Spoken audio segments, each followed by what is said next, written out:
pois que muito desejamos também ser-lhe agradáveis, quer presentes, quer ausentes, porque todos devemos comparecer ante o tribunal de Cristo, para que cada um receba segundo o que tiver feito por meio do corpo, ou bem ou mal. Assim que, sabendo o temor que se deve ao Senhor, persuadimos os homens à fé, mas somos manifestos a Deus. E espero que nas vossas consciências sejamos também manifestos, porque não nos recomendamos outra vez a vós, mas damo-vos ocasião de vos gloriardes de nós, para que tenhais que responder aos que se gloriam na aparência e não no coração. Porque se enlouquecemos, é para Deus, e se conservamos o juízo, é para vós.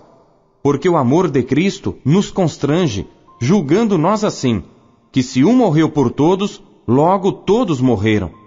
E ele morreu por todos, para que os que vivem não vivam mais para si, mas para aquele que por eles morreu e ressuscitou. Assim que daqui por diante, a ninguém conhecemos segundo a carne, e ainda que também tenhamos conhecido Cristo segundo a carne, contudo agora já não o conhecemos deste modo.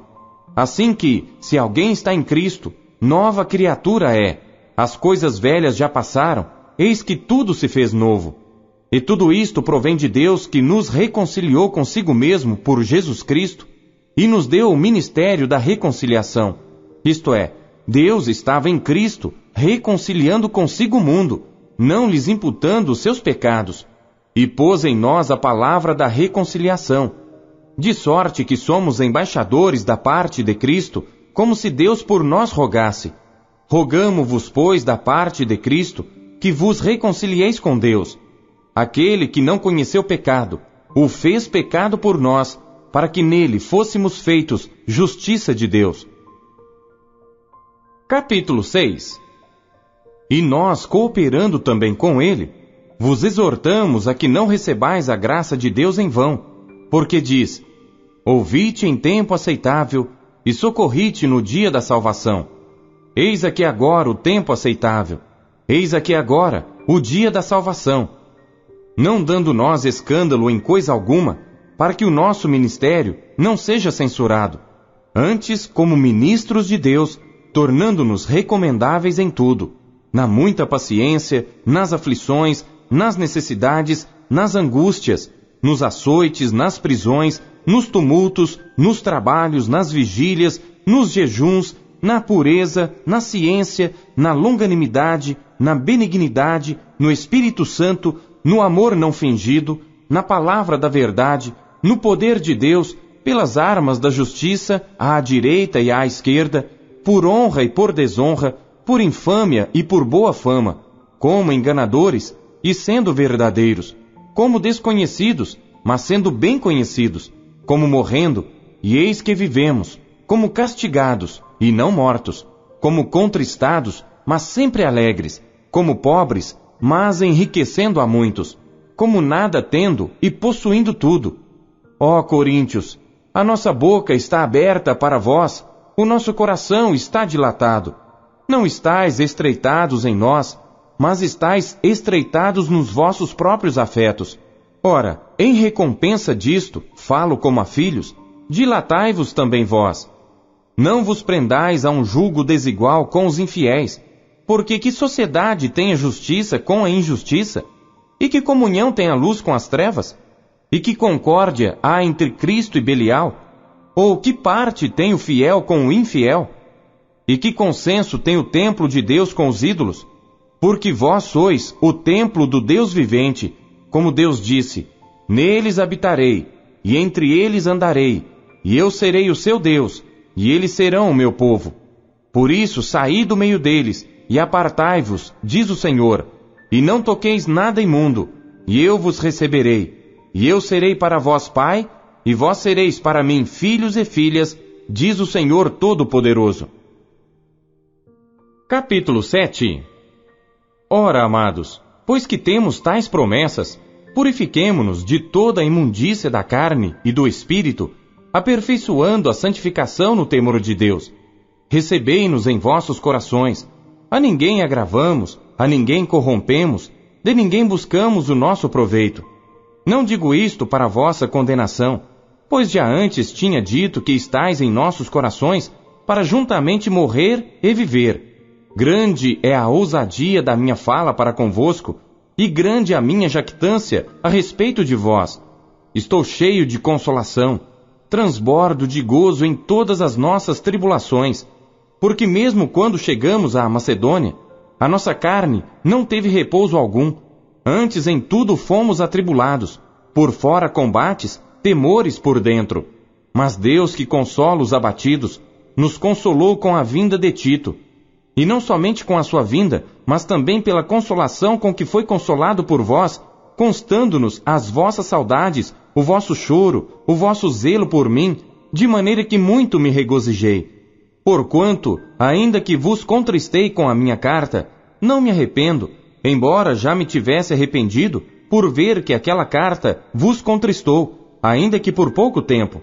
Agora folgo, não porque fostes contristados, mas porque fostes contristados para arrependimento, pois fostes contristados segundo Deus, de maneira que por nós não padecestes dano em coisa alguma, porque a tristeza segundo Deus opera arrependimento para a salvação, da qual ninguém se arrepende, mas a tristeza do mundo opera a morte. Porque quanto cuidado não produziu isto mesmo em vós, que segundo Deus fostes contristados? Que apologia, que indignação, que temor, que saudades, que zelo, que vingança! Em tudo mostrastes estar puros neste negócio. Portanto, ainda que vos escrevi, não foi por causa do que fez o agravo, nem por causa do que sofreu o agravo, mas para que o vosso grande cuidado por nós fosse manifesto diante de Deus. Por isso, fomos consolados pela vossa consolação, e muito mais nos alegramos pela alegria de Tito, porque o seu espírito foi recreado por vós todos. Porque, se em alguma coisa me gloriei de vós para com ele, não fiquei envergonhado. Mas, como vos dissemos tudo com verdade, também a nossa glória para com Tito se achou verdadeira. E o seu entranhável afeto para convosco é mais abundante, lembrando-se da obediência de vós todos e de como o recebestes com temor e tremor. Regozijo-me de em tudo poder confiar em vós. Capítulo 8. Também, irmãos, vos fazemos conhecer a graça de Deus dada às igrejas da Macedônia, como em muita prova de tribulação houve abundância do seu gozo, e como a sua profunda pobreza abundou em riquezas da sua generosidade. Porque segundo o seu poder, o que eu mesmo testifico, e ainda acima do seu poder, deram voluntariamente, pedindo-nos com muitos rogos que aceitássemos a graça e a comunicação deste serviço que se fazia para com os santos. E não somente fizeram como nós esperávamos, mas a si mesmos se deram primeiramente ao Senhor e depois a nós pela vontade de Deus. De maneira que exortamos a Tito, que assim como antes tinha começado, assim também acabasse esta graça entre vós. Portanto, assim como em tudo abundais em fé e em palavra e em ciência e em toda diligência e em vosso amor para conosco, assim também abundeis nesta graça. Não digo isto como quem manda, mas para provar pela diligência dos outros a sinceridade de vosso amor. Porque já sabeis a graça de nosso Senhor Jesus Cristo, que sendo rico, por amor de vós se fez pobre, para que pela sua pobreza enriquecesseis. E nisto dou o meu parecer, pois isto convém a vós, que desde o ano passado começastes, e não foi só praticar, mas também querer. Agora, porém, completai também o já começado, para que assim como houve a prontidão de vontade, haja também o cumprimento segundo o que tendes. Porque se há prontidão de vontade, será aceita segundo o que qualquer tem, e não segundo o que não tem. Mas não digo isto para que os outros tenham alívio e vós opressão, mas para a igualdade. Neste tempo presente, a vossa abundância supra a falta dos outros, para que também a sua abundância supra a vossa falta, e haja igualdade. Como está escrito, o que muito colheu, não teve de mais, e o que pouco, não teve de menos. Mas graças a Deus que pôs a mesma solicitude por vós no coração de Tito, pois aceitou a exortação e muito diligentemente partiu voluntariamente para vós. E com ele enviamos aquele irmão cujo louvor no Evangelho está espalhado em todas as igrejas. E não só isto, mas foi também escolhido pelas igrejas para companheiro da nossa viagem, nesta graça que por nós é ministrada para a glória do mesmo Senhor e prontidão do vosso ânimo. Evitando isto, que alguém nos vitupere por esta abundância que por nós é ministrada, pois zelamos do que é honesto, não só diante do Senhor, mas também diante dos homens. Com eles enviamos também outro nosso irmão, o qual muitas vezes e em muitas coisas já experimentamos ser diligente, e agora muito mais diligente ainda, pela muita confiança que em vós tem. Quanto a Tito, é meu companheiro e cooperador para convosco. Quanto a nossos irmãos, são embaixadores das igrejas e glória de Cristo. Portanto, mostrai para com eles e perante a face das igrejas a prova do vosso amor e da nossa glória acerca de vós. Capítulo 9. Quanto à administração que se faz a favor dos santos, não necessito escrever-vos, porque bem sei a prontidão do vosso ânimo, da qual me glorio de vós para com os macedônios, que a Acaia está pronta desde o ano passado, e o vosso zelo tem estimulado muitos. Mas enviei estes irmãos para que a nossa glória acerca de vós não seja vã nesta parte, para que, como já disse, possais estar prontos, a fim de, se caso os macedônios vierem comigo e vos acharem desapercebidos, não nos envergonharmos nós, para não dizermos vós deste firme fundamento de glória. Portanto, tive por coisa necessária exortar estes irmãos para que primeiro fossem ter convosco e preparassem de antemão a vossa bênção, já antes anunciada, para que esteja pronta como bênção e não como avareza. E digo isto, que o que semeia pouco, pouco também ceifará, e o que semeia em abundância ceifará. Cada um contribua segundo propôs no seu coração, não com tristeza ou por necessidade, porque Deus ama ao que dá com alegria. E Deus é poderoso para fazer abundar em vós toda a graça, a fim de que, tendo sempre em tudo toda a suficiência, abundeis em toda a boa obra. Conforme está escrito, espalhou, deu aos pobres, a sua justiça permanece para sempre.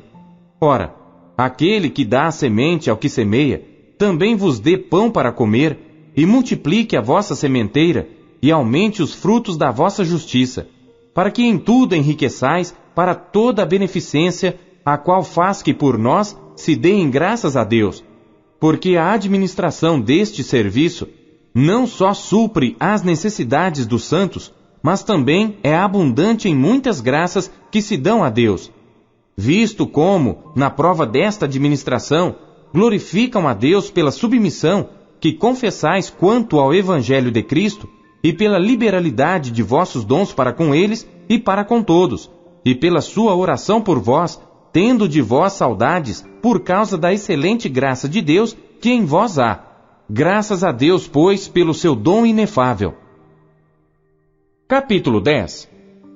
Além disto, eu, Paulo, vos rogo pela mansidão e benignidade de Cristo, eu que, na verdade, quando presente entre vós, sou humilde, mas ausente, ousado para convosco.